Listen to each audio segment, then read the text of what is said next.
Running backs continue to be the most overlooked and devalued position in the NFL. We are telling you why it's wrong and how it's going to affect the Buccaneers. That and more on today's episode of Locked On Bucs. Your daily Tampa Bay Buccaneers podcast, part of the Locked On Podcast Network. Your team every day.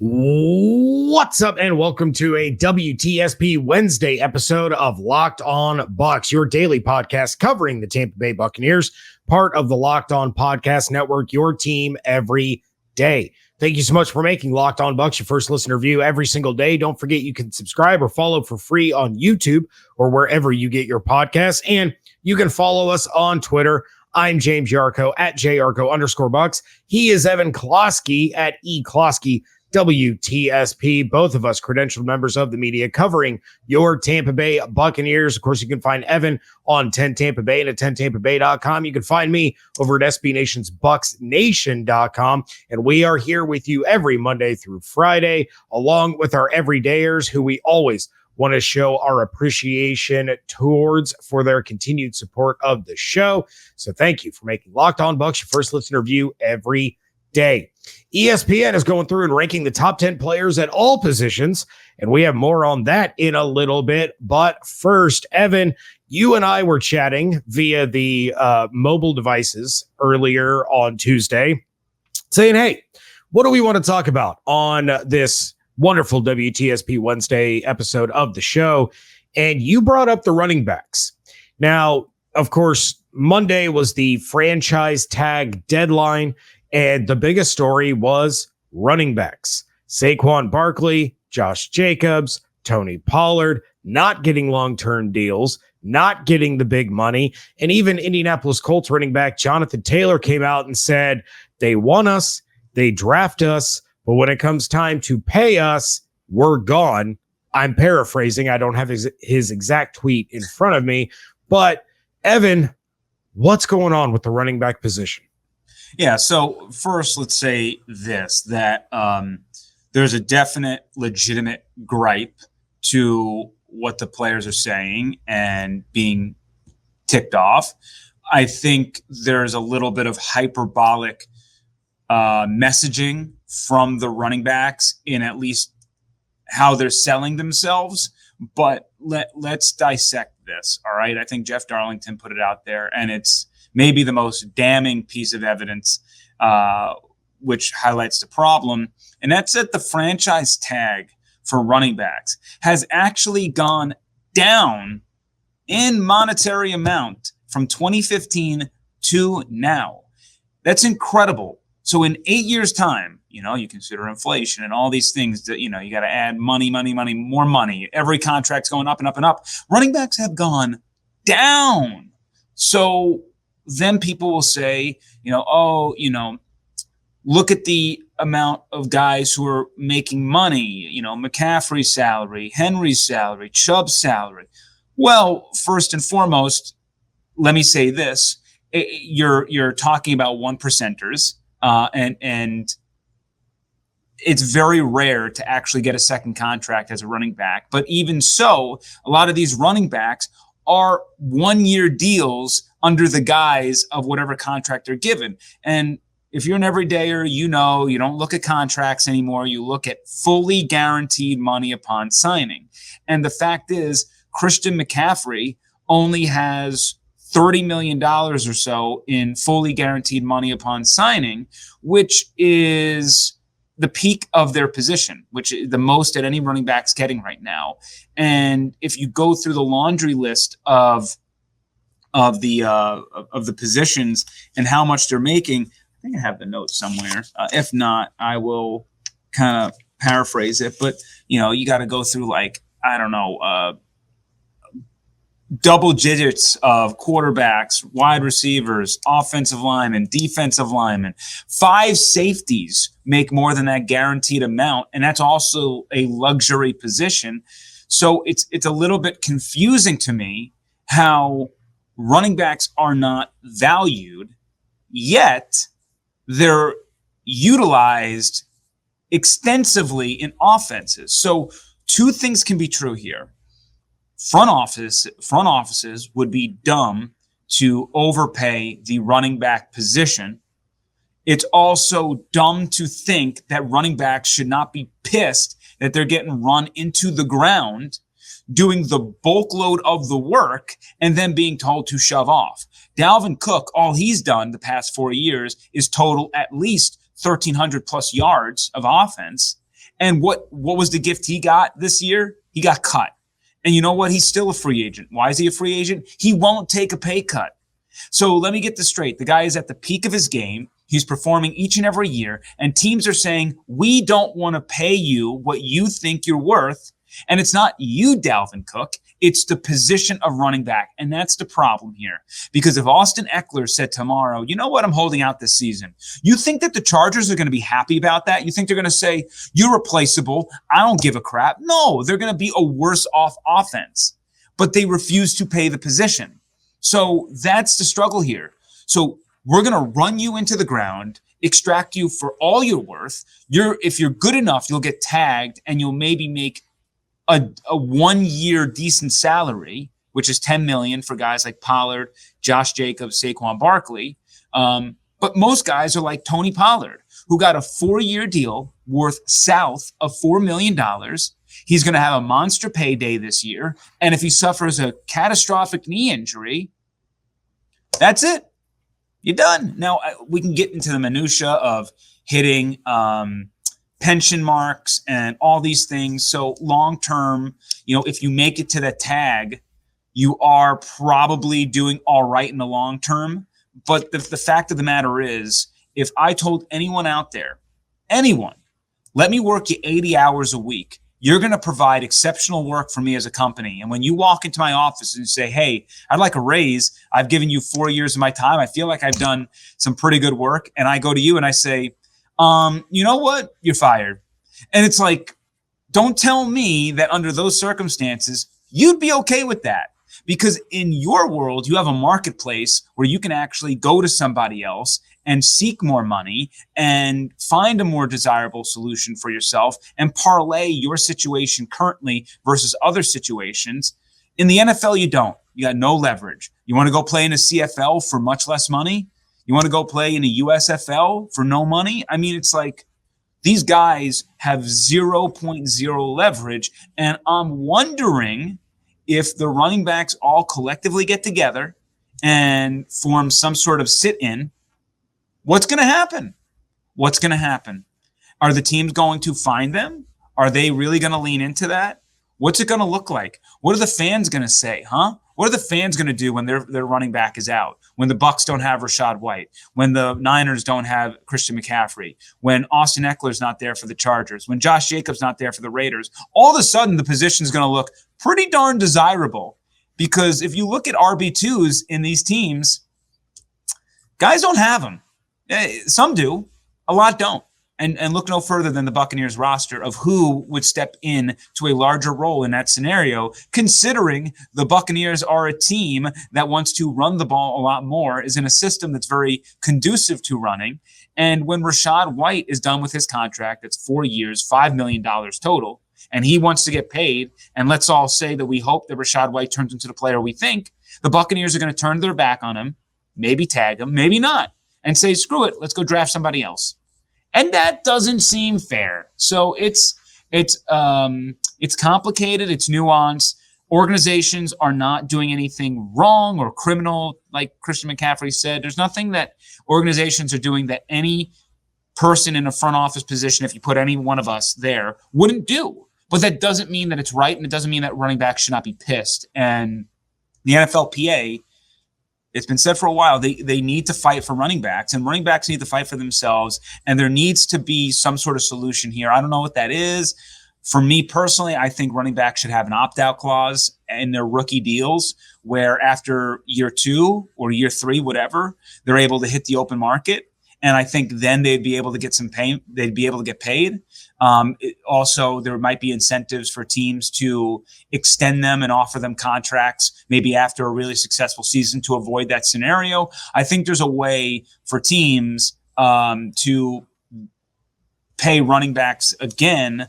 And it's going to be really tough to figure that out when you have a salary cap and other positions are valued a lot more and are quote unquote harder to find. So that's where the situation's at. Well, we're going to put a bow on this running back conversation and take a look at which Buccaneers are still overlooked according to ESPN's poll of NFL executive scouts and coaches. That is next on Locked On Bucs, part of the Locked On Podcast Network, your team every day. Take your first swing at betting MLB on FanDuel and get 10 times your first bet amount in bonus bets up to $200. That's right. Just bet $20 and you'll land $200 in bonus bets, win or lose.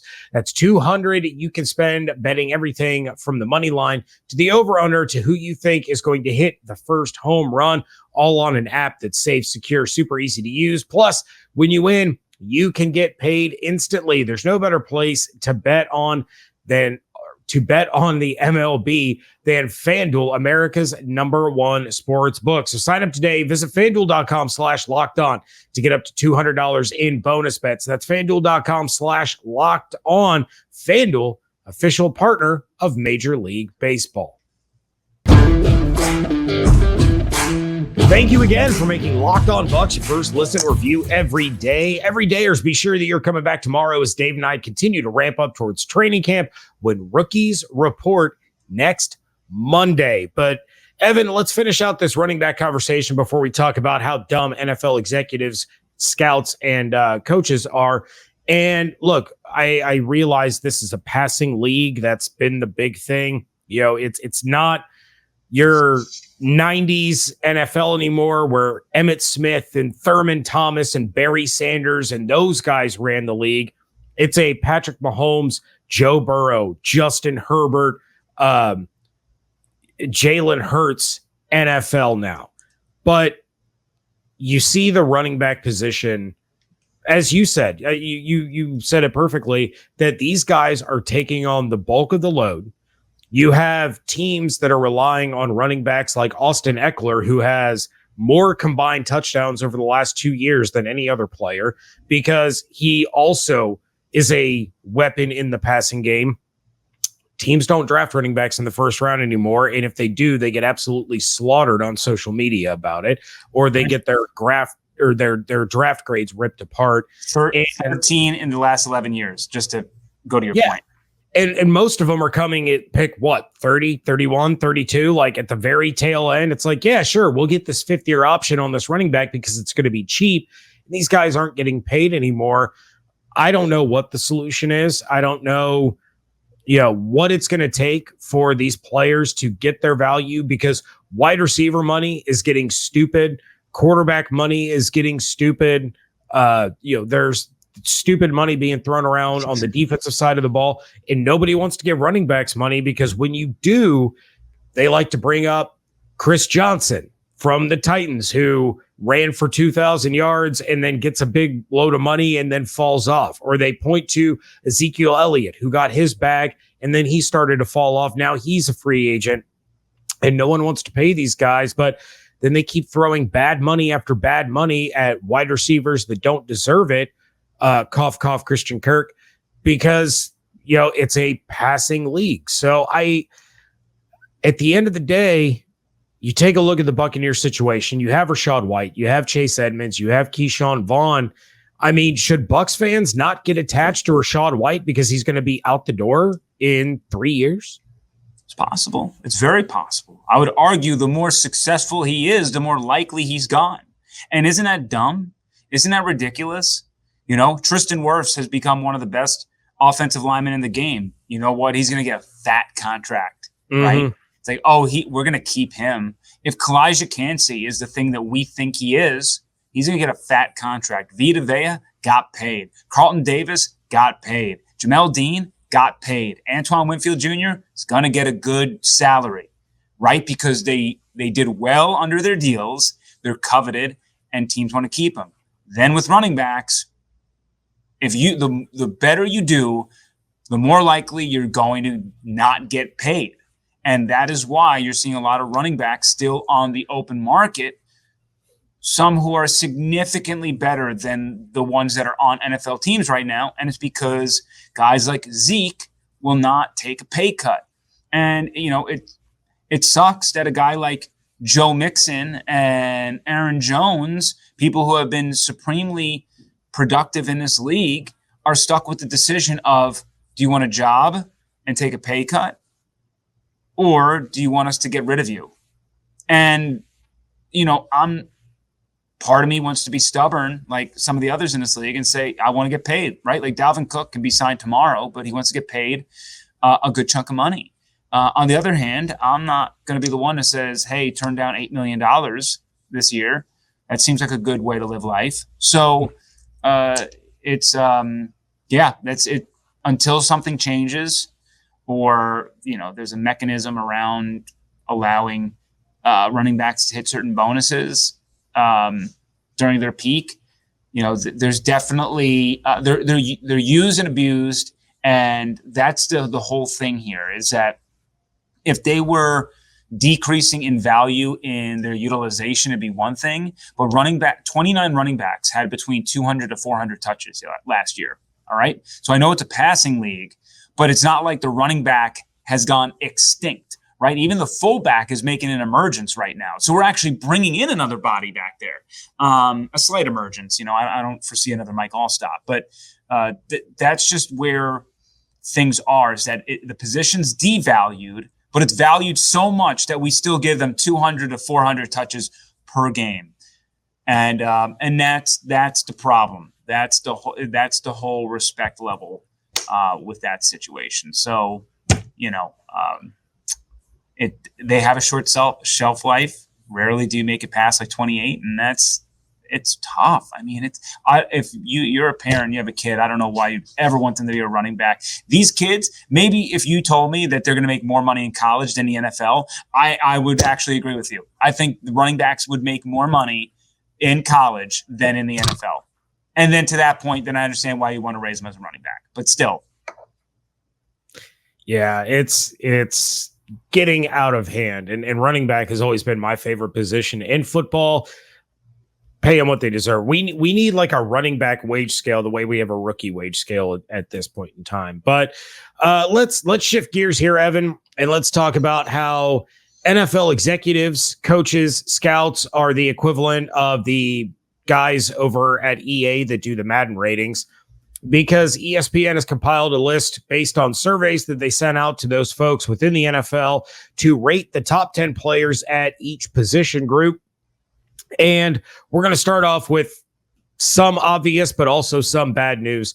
There were no Tampa Bay Buccaneers in the top 10 of quarterbacks, running backs, edge rushers, tight ends, cornerbacks, defensive tackles, or guards/centers. They did basically interior offensive line for one category. Let's start with the wide receivers, where Mike Evans was listed as an honorable mention, and Chris Godwin was the last player listed as quote unquote also receiving votes. This is pretty similar to the Madden rating issue that David and I talked about on yesterday's episode, but these are some of the guys that were placed ahead of Mike Evans.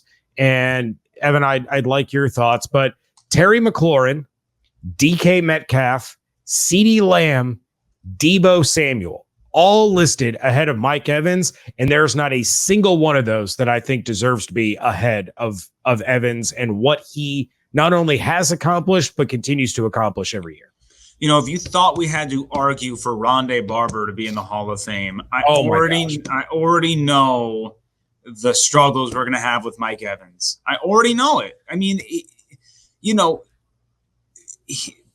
to an extent, there's a part of me that thinks Mike Evans will be so much more appreciated when he's retired and done with versus the present day, but he's constantly slept on. And to be honest, he's done it with name his quarterbacks outside of Tom Brady. Name his quarterbacks like Mike Glennon, Jameis Winston, Ryan Fitzpatrick, Josh McCown. Now he's got Baker or Kyle. It's and your best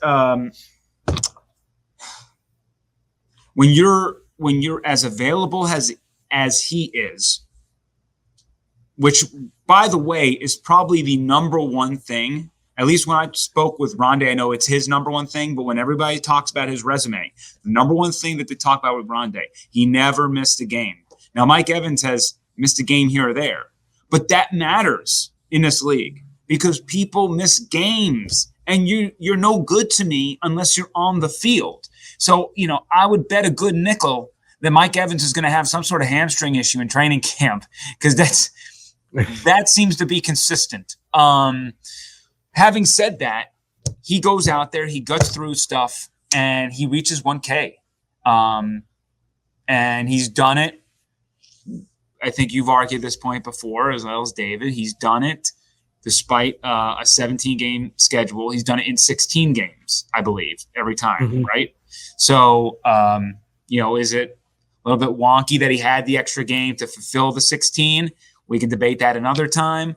But regardless, in 16 games, he has hit 1,000. He hasn't needed that 17th game. So, yeah, he's forever underrated. Players respect him, I think. Players know. I'll tell you this.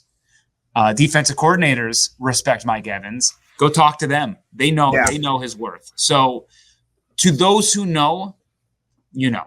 And it's just a shame that he's not respected. But I think he's so over it now. He gets it. He just, whatever, more fuel to the fire. Even Cam Jordan was attacking people on Twitter saying, you don't understand how good Mike Evans is. And when that's coming from Cam Jordan, I think that speaks volumes. When Buccaneers fans have to like Cam Jordan, that's a problem. Right. All right. Well, we have some more players that were ranked appropriately and ranked not so appropriately. That's coming up next here on Locked On Bucs.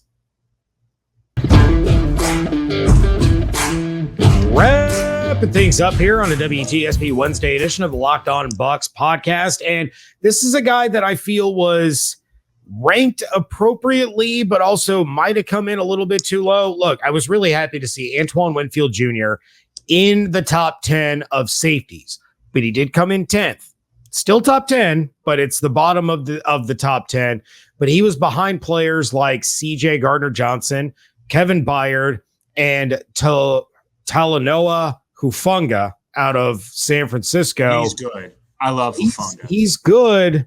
My thing is with Antoine Winfield Jr., though, is last year he was higher in those rankings. Todd Bowles messed him around this much. He spoke on the Richard Sherman podcast being like, I don't think you guys understand how complicated Todd Bowles' system is and having to learn essentially every position and be excellent at all of them. Now that he'll be moved back to safety and in that role permanently, we think, I think you'll get the respect level back because he had the concussion last year. He wasn't as productive as years previously. So, and I think it was because Todd asked so much of him, which is why he's kind of peeling him back, especially entering a contract year. I think they just want to go back to what he does extremely well. And they also want turnovers, something he was able to provide when he was playing more of a center field role. And something else that we talk about a lot on this show is that Antoine was playing at an all-pro level, but his season got derailed by quite a few different injuries. So I think that probably hurt him in the rankings as well. Now, sticking in the secondary, Carlton Davis, the man who said he was going to go out and wreck stuff. He will, go one-on-one with the best of the best receivers across the NFL, starting in week 1 against Justin Jefferson. But he received votes, not even enough for an honorable mention. He was buried in the quote-unquote also received votes behind the likes of L'Jarius Sneed, J.C. Horn, Tariq Woolen, Marshawn Lattimore, Trayvon Diggs. I have my own personal opinions on Trayvon Diggs. He is feast or famine. He's going to get you an interception, but he'll give up 250-plus yard plays in a single game because he is so ball hungry. It's like that Aqib Talib sort of. Yeah, I'm taking Carlton Davis over all of these guys. And I know I bash on Marshawn Lattimore on this show quite a bit. We're going to ramp up to the portion of the year where I'm going to be doing that. But, he has quite a few of his struggles. It seems like he gets the better of Mike Evans more often than not. But outside of that dude gets his lunch taken from him quite a bit. Yeah, I mean, again, Carl, I just made this point about Rondé and Mike, right? They're available. That should mean something. So if I'm going to say that, I got to note that Carlton Davis never plays a full slate. Never. He's always injured at some point. He's never stop played. Putting him on punt coverage.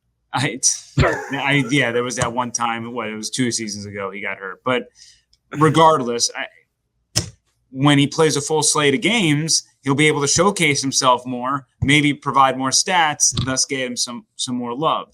When he's in there, he's spectacular. Look, I covered UTSA, love that program. Tariq Woolen, a strong product from there. Little bit too bullish on him outside of the gates. As much as Tariq was opportunistic, you mentioned Trayvon Diggs. He's probably, a little bit below Trayvon in that feast or famine, right? I mean, he got torn up as well. A lot of people tested him and they got burnt. But they were also successful in doing that, which is why he kept getting those opportunities.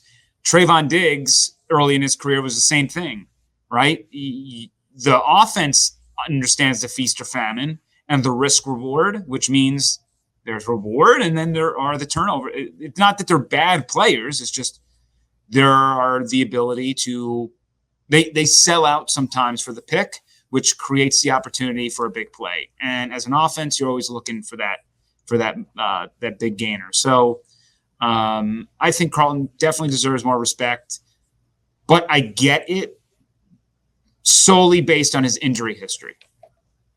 All right, we're going to switch back over to the offense real quick. We are not going to spend much time on this one. Tristan Wirfs came in at number 3 among offensive tackles behind Trent Williams and Laramie Tunsil.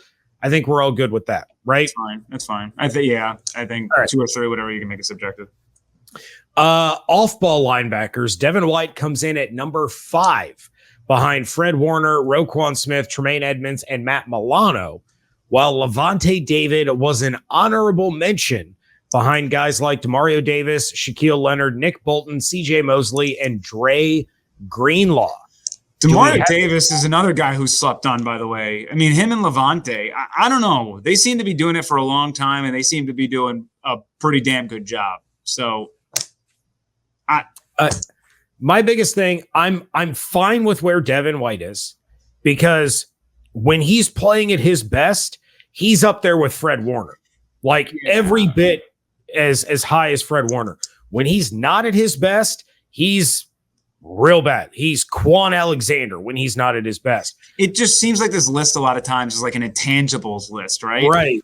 But I take a look at Lavonte, and I'm like, Lavonte David is a top 10 linebacker in this league, but I don't know who I'm putting him above, with the rest of that top 10 that I just named that he's kind of sitting behind. Because like you said, Demario Davis, he slept on quite a bit. Shaquille Leonard, he's phenomenal. He was hurt a lot last year. Didn't really get to show out. Bolton, Mosley, Greenlaw, they're all studs. Yeah.